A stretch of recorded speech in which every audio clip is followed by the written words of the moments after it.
So hindi na kontento at muli na namang bumanat at nagyabang ang British boxing legend na si Ricky the Hitman Hatton.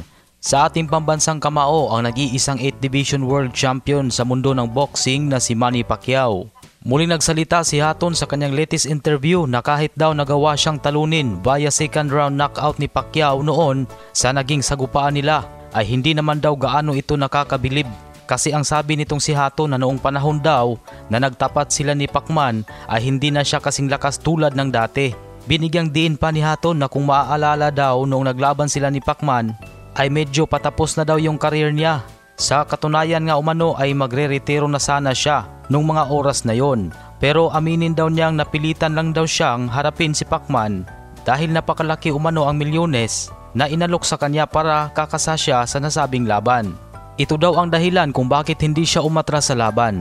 Pero kung nagkataon daw na nagtuo sila ni Pacquiao nung kasagsagan ng kanyang kalakasan, ay tsak daw na iba ang magiging resulta ng laban dahil hindi daw siya kayang mapapabagsak ni Pacquiao. Maliban dyan ay sinabi pa ni Hatton na sakaling maaga ang naging laban ni Pacquiao at Floyd Mayweather noong prime pa ni Pacman, ay hindi daw siya naniniwala na magagawang talunin ni Pacquiao si Floyd.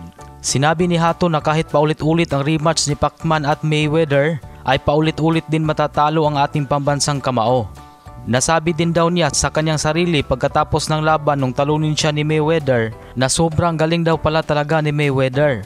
Pero nung natalo daw siya ng ating pambansang kamao ay wala daw siyang naramdaman na napahanga siya ng husto nito. Kaya ano ba sa tingin niyo mga kaboxball ang mga binitawang salita itong Hatton na ito? At sa ibang usapan naman mga kaboxball ay pinarangalan ng The Ring Magazine bilang 2024 Fighter of the Year ang 2-division undisputed world champion na si Alexander Usyk. Dahil sa galing niya ay nakuha niya ang award dahil 2 beses niyang tinalo ang former undefeated heavyweight na si Tyson Fury sa loob ng taong 2024. Samantala isang malungkot na balita para sa kasalukuyang undisputed super bantamweight world champion Japanese monster Naoya Inoue. Dahil wala man lang kahit isang award na nakuha si Inoue mula sa The Ring Magazine para sa taong 2024. Kasi nga ang kanyang mga nakatapat ng nakaraang taon ay hindi niya ito ka-level. Gaya ng 2 fighter na former world champion na si Luis Nery at si Teji Doheny, kung saan kahit kapwa niyang tinalo ang mga ito via knockout ay hindi ito kabilang sa listahan ng top pound for pound fighter.